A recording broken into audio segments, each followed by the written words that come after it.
All right, yeah. The weekend is just getting started, and there's been a ton of different results that I want to talk about. Now, we got to talk about Gout Gout and his 100-meter season's opener. Elaine Thompson-Herah, she's going to be running the 60 meters for the second time this year, later on this afternoon. South Africa is kind of like making some serious noise. It's going to be pretty exciting on like the sprint front and in the field. We're going to talk about that. Shout out to Luvo. And then just a quick thing on the women's 60-meter hurdles. Now, let's start off with Gout Gout. So, Gout Gout opened up his 2026 season running the 100 meters. He ran 10 seconds flat. This is earlier this morning. Well, this is down in Australia. Obviously, Australia has their outdoor season, in when the rest of the world, the Northern Hemisphere, has their winter. So, we see him competing relatively frequently in like the December, January, February timeframe. This year, though, because he's no longer in school, he's now, out of school, and he's like, quote unquote, really a professional. He's now running significantly less. So we didn't see those races from like December, et cetera, et cetera. But three things that this 10 flat really does give an indication for me about. First off, this is his season's opener, and he ran 10 flat in the 100 meters. His previous best was 10.04 seconds, which he had run last year. Obviously, he had run sub 10 seconds windy, I think, a couple times, once or twice last year, but legally 10.04 seconds. Might have been either last year or in December 2024. Number one, this shows that Gout Gout is picking up right where he left off, and if anything, is starting with the floor a little bit higher, right? 10 flat as an opener in running a personal best is a very, very big performance. And I think the key is that he understands, like his team knows our goal is August with the World U20 Championships. So it's not like, oh, is he peaking too early? Oh, is he running too fast? No, I think they understand where they're trying to take the season. And this is just like, listen, we're either ahead of pace or right where we want to be at, running 10 flat. Very, very strong performance. And this time does give me an indication that he's going to have a very strong season leading into those World U20 Championships. I'll talk about that in 1 second. But that's kind of my key. He's picking up, that's number one key. He's picking up right where he left off at the end of 2025 and is now getting started in 2026 on a very strong footing. 10 seconds flat from any athlete. Like we see other professional athletes open up their seasons running like 10-1 or 10-0, right? So for him to start in 10 flat, very strong performance. I know that he was running in lane 1. I don't know the context of like, I didn't check if there were like heats and rounds and, he ended up in lane 1, which also would be kind of strange, but regardless, great performance. So that's number one. The time is very, very powerful.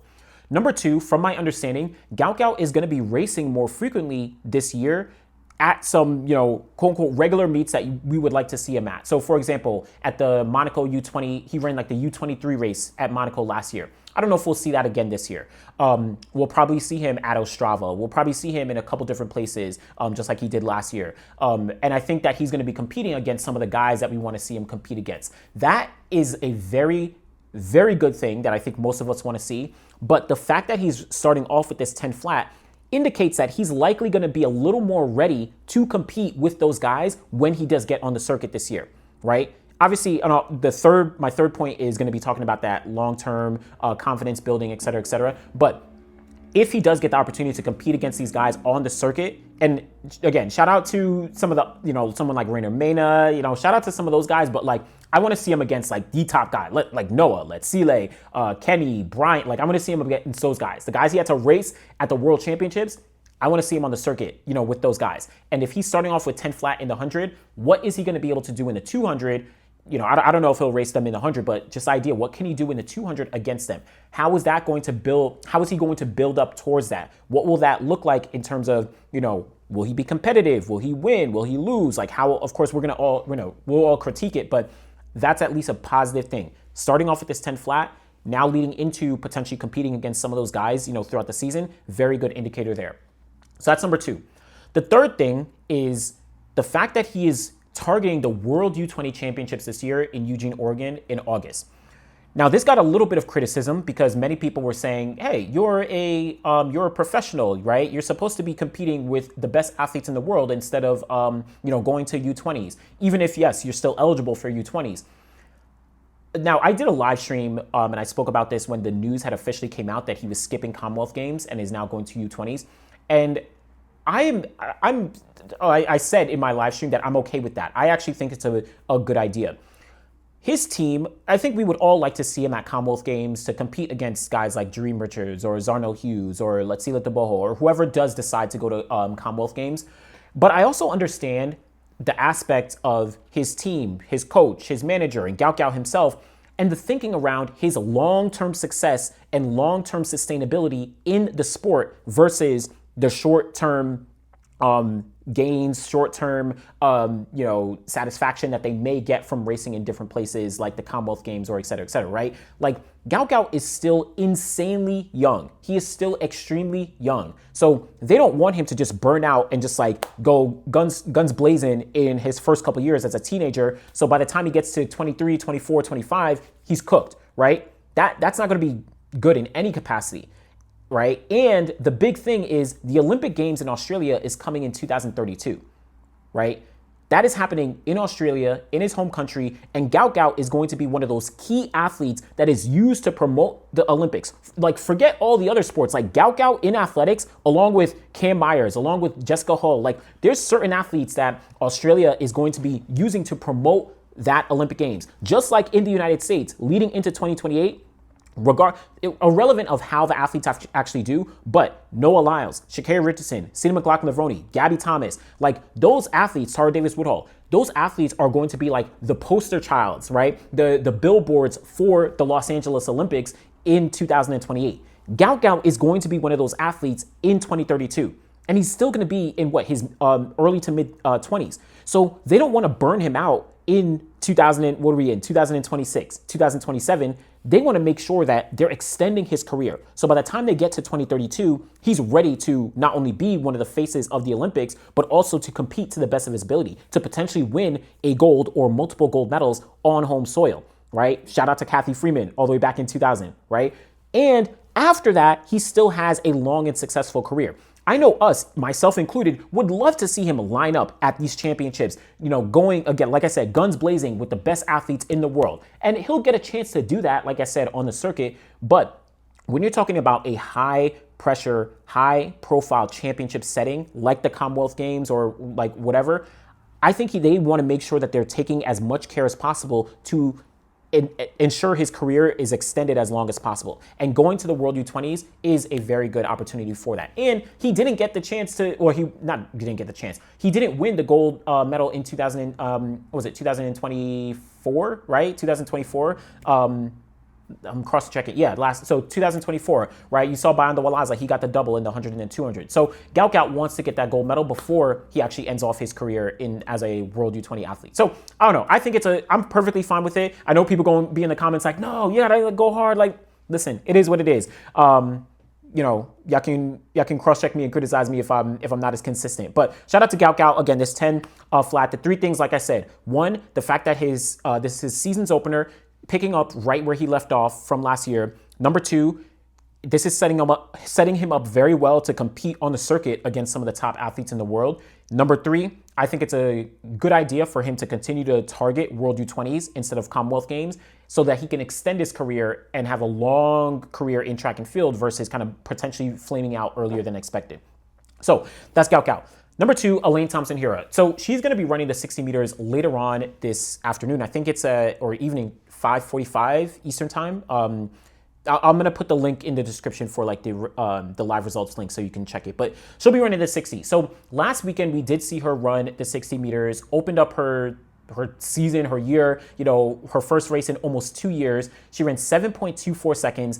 Like I said, check out the videos that I did on that already, and even the live stream where I spoke about it. But that, I was pleasantly surprised. It exceeded my expectations, and it gave me the indication that she can run at least 11 flat, if not faster, outdoors this year. Now, she's running another 60 meters, which I think almost gives me more confidence about what she can do this year. Why? Well, number one, this indicates that she is definitely healthy, right? She is definitely healthy. You wouldn't be stepping back out onto the track if you weren't fully fit. And a week later, right? Oh, maybe she would have waited 2 weeks or 3 weeks and then jumped back onto the track. Nah, she's jumping right back to the track. Clearly, her and her coach and her team, they see things that are working in practice and they're like, all right, we have the opportunity to get back out there on the track in a race, practice, some of those form. You can tell that she was definitely rusty after almost 2 years away from racing. So practice some of the form without the risk of injury. That is very key. And that's what kind of like my antennas went up when I saw her, on the 60-meter start list here. So that's going to be very exciting to see. I don't know. For me, if she matches what she did last weekend, if she runs 7.2 in any capacity again, that gives me even more, indication that she's going to be on pace for potentially breaking 11 seconds outdoors this year, right? And I know many people are like, yo, she can run 10.8. Maybe. But I'm excited. Just the fact that she's running gives me a very, very positive indicator about where she is at in training, where she's at in terms of her health. And obviously we saw in the post-race interview that she's happy, she feels excited, and she has goals for September. She didn't say explicitly what it is. Obviously, no athlete like that is going to say it, but she has some goals for September. Now, whatever that may be, I don't know if that's World Ultimate Championships, because she'll have to qualify through World Rankings, which is going to be very, very tough on the circuit. It could happen though, but regardless, I'm excited for Elaine. So I'll be back, later on this evening to kind of recap that. Also down in Jamaica, we're going to see Akeem Blake. He'll be running the 60 meters. He's of course targeting World Indoors, but he'll be doing the 60 meters outdoors here. You have Nkrumah. He's going to be running the 60. On the women's side, you'll have Crystal Slowly. She'll be in the 60 and the 200. Serena Cole, as well as Jura Levy, they'll be in the 200. So a few names: Elaine, Akeem Blake. Those are the two core names that I'm definitely excited for. And then I'm also looking for Nkrumah to see what he's able to do. He's been on the comeback trail, right? We saw him break 10 seconds years back. I forget what specific year. Either 2023, I think he might have done it. But yeah, he broke 10 seconds outdoors. He then went pro with Adidas. I think he's now training under Glenn Mills, training with Oblique Seville's, Arnold Hughes, Antonio Watson, that whole crew, Racers Track Club. And he dealt with injuries though. So he's now getting back into some form. He's racing more often. Haven't seen that big jump yet, but I'll have my eye on him as we kind of, continue to look forward, as he's one of the, next generation sprinters for Jamaica. Now, let's talk about South Africa real quick. South Africa is building back. They are continuing on with their sprint talent. They have not lost a step. Out in Arkansas, just yesterday, correct me in the comments, apologize for the pronunciation. You have Karabo Letebele from South Africa, 19 years old. He's a freshman at Arkansas. He ran 6.55 seconds to win the, I think it was the Arkansas Invitational in the 60 meters just this past weekend. This was a big Arkansas qualifier. This was a big performance. Again, he is a freshman at Arkansas. He's 19 years old from South Africa. Now, in December, I think in his first race as an Arkansas Razorback, he ran 6.59 seconds. So this 6.55 essentially just justifies and backs up that he is a consistent 6.5 runner, right? This isn't he just popped up with a 6.5 and all of a sudden, I can't trust if he's going to do it again. Nah, he's essentially proving to me at least that, you legit, right? You for real. Now, I wasn't aware of him, I'm going to be completely honest, until this weekend. I really wasn't aware of him. But obviously, I'm going to do my due diligence and actually look back. I saw last year, so when he was 18, out in South Africa, outdoors in the 60, he had run 6.53 seconds and 6.54 seconds. So again, I did a live stream where I kind of spoke about how I separate outdoors and indoor 60s. They're just so different. But those performances, and now with these indoor races, 6.59 and 6.55, just further provide some confidence about, okay, this guy is the real deal. This 6.55 also makes him number 4 all-time in South African history indoors in the 60. So you have Morne Nagel, apologize for the pronunciation. He's run 6.48. This was back in the early 2000s. Akani Simbine, he's run 6.53. And then Sean Masongani, he's run 6.54. So for Karabo being only 19 years old, still a freshman at Arkansas, running 6.55, very, very strong performance for him.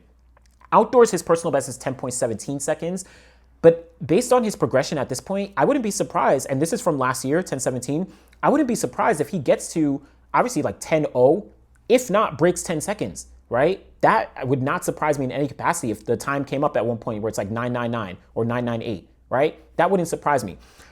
The other two things, one, I thought that he was a pure U20 athlete, but he's not. He turns 20 years old in December of this year. So we won't get a chance to see him at World U20s. That would have been exciting with Gout Gout, Karabo. You would have had a couple other guys in the 100 meters. That would have been really exciting, but he's already turning 20 at the end of this year, so he's not eligible for it. The big thing though, is this just highlights how South Africa is just consistently churning out top 100-meter sprinters year after year, and they are not losing any depth at all, despite who may, come in and out of their roster over the years, right? So obviously we know Akani Simbine, he has been the mainstay, the stalwart for South Africa and really for the continent of Africa on a whole. He's been making almost every single final at the World Championships and Olympics between 2016 and 2025. The only time he missed was 2023 when he false started in the semifinals. But behind him, you have a plethora of guys who are ready to take the step into his shoes, right? You have Banda Walaza, who's run 9.94 last year. He was mixing it up on the circuit with top guys like Oblique Seville and Kashane Thompson and, all these other guys. He was mixing it up. Yes, he got injured, at the end of the year, couldn't compete at World Champs, but we saw what he was capable of, right? He was actually dipping his toes into Continental Tours and Diamond League races and really, holding his own for the most part. So he's, of course, in the mix. We saw Gif Lela, right? He was able to not only get to the world, not only mix things up on the circuit across the board, throughout the year, but get to the World Championships, run 9.87 seconds in the heats of the 100 meters, make it into the World Championship final. And then what he finished, I forget the exact time, but he might have finished 6th place in the World Championship final. Like, he was in the mix there. I'm just cross-checking, but he was like really in the mix there. Or 5th place, my bad. He finished 5th place at the World Championships, just 0.03 of a second behind Kenny B, who finished 4th. Like, Gif Lela, he was in the mix, right? And then you add in other guys like Dambile. He made the 200-meter final at the World Championships last year. You have Sean Masongani. He's been, on the 4x1s. He made the semifinals at Olympic Games in 2024. Like, you have a strong contingent of, and forgetting a few others. You have Nkoana, right? He's been on the 4x1s. You have a couple different guys. And think about it. Akani Simbine, obviously he's kind of like in the second half, potentially, coming towards closer to the end of his career to a degree. I'm not South African, my bad. But Benjamin Richardson, he transferred to represent Ireland. He had connections there, so right. He was born in Ireland, I think, from what I remember. But he's now representing Ireland. So the point is, South Africa has just a plethora of guys that they're going to be able to churn through and to be able to build up the teams that they have been putting out there at the World Championships and the Olympic Games every single year. And now with Letebele, like, this is just another guy to add to this stall, right? Another guy to add to that squad. And him running 6.55, very strong performance. Excited to see what he's able to do as he leads into NCAAs, where he could be in the conversation for a top 3 spot. And then going outdoors. Can he get to the 10 O's? Can he get to under 10 seconds? Who knows? Gonna be exciting. Also in South Africa, shout out my man Luvo Manyonga. Luvo is back, yo. Long jump world champion from 2017, silver medalist from 2016 at the Olympic Games. He took some time away, but he is back. Like, he is back. Obviously, I haven't spoken about him over the past couple of days, but he is back, yo. He is back. And this year, he has been so consistent. At 35 years old, listen, he was out in South Africa. He jumped 8.03 meters. This, I think, was at altitude in South Africa early this year. Then, Tyson Invitational last weekend, right, where we saw Cordell Tinch, he jumped 8.29. Luvo Manyonga, he jumped 8.11 meters, right? So, again, another 8-meter performance. Then, yesterday, just Friday, he jumped 8.08 meters in Arkansas, at that Arkansas qualifier. He is getting consistent in the 8-meter range. Yes, his personal best is, I think, 8.4, 8.5, I think his personal best is 8.6. I need to cross-check what it is. Someone in the comments can cross-check me, but from all the way back in, I think, either 2017 or 2016 was his personal best. But he is from a different generation of athletes. Like I said, 2016 silver medalist at the Olympics, 2017 world champion, and then I think he got a silver medal at the World Indoor Champs in 2018. That's his generation. And now he's back as an elder statesman of sorts, and he is jumping 8 meters. Now, let's be very clear. This isn't like the Cordell Tinch with the 8.29. This isn't the Mattia Ferlani, who jumped 8.3. This isn't the Sarah Boykov, right, who's jumped 8.4. This isn't in that realm yet, but it would not surprise me if he finds the form at the World Indoor Championships and is able to get on the podium. Again, he is very experienced, and clearly he's healthy. And clearly he is capable of being consistent. Like I said when I was talking about Letebele, like I said when I'm talking about Elaine Thompson-Herah, I like to see consistency, and he is displaying it here with the 8-meter jumps. No, this isn't like him coming back saying, jumping 7.8 meters or 7.9 meters. He is jumping 8 meters consistently. And it's not like the long jump is absolutely thriving in like crazy ways right now. He could slip himself onto that podium. I'm not predicting him to, but I just like to see an athlete like this get back into the groove of things at the age of 35. Like, come on, man, that's big. So shout out to Luvo. Last thing, women's 60-meter hurdles. Devynne Charlton and Skryzowska are like on a collision course for the gold medal at the World Indoor Championships this year. Out in Leven, we saw Devynne Charlton. She got the win there in 7.79 seconds, ahead of Skryzowska, who had ran 7.83 seconds. Now, Pia, she does have the world lead at 7.78 seconds from Ostrava. This was early in February, so marginally ahead of Devynne Charlton. But Devynne Charlton is rounding into form. And we have seen this last year where Devynne maybe didn't look as great in the middle of the season or early in the season. She found a way at the World Indoor Championships. And you can make a very strong argument that Devynne Charlton is already the GOAT of the 60-meter hurdles. You can make a very strong, decent argument, right? Two-time World Indoor Champion. She has a world record, which she's broken, I think, on 2 different occasions. So if she wins a 3rd gold medal, that seals a deal already. But Skryzowska, she is going for that gold medal. She really wants to get on that podium. In 2024, she got the silver medal at the World Indoor Champs in the 60 hurdles. 2025, last year, she missed the podium getting 4th place. That was like the super close race where you had Devynne Charlton, you had Ditaji Kambunji got 2nd, you had Akira Nuji got 3rd, Skryzowska was 4th, I think Grace Stark, you had Christina Clemens, Nadine Visser. Like, it was a super close, and everyone was like 7-7-2, 7-3, 7-4. Like, it was a super close race. Skryzowska does not want that to happen, and she wants to upgrade that 2024 silver to a gold medal. But Devynne Charlton is not going to let that happen either. So this is going to be I'm excited. This like race in Leven between these two, this made me very, very excited. So we'll see. But like I said, let me know. So go in the description for some links to some of the results and videos and stuff like that. I'm excited for this weekend. Elaine Thompson-Herah running later today. Again, I'll probably put a video out later on today, just a quick reaction. But man, it's exciting. Shout out to Gout Gout. Shout out to Elaine. Letebele. Shout out to Manyonga. Like, yo, we are back. Let me know what you think.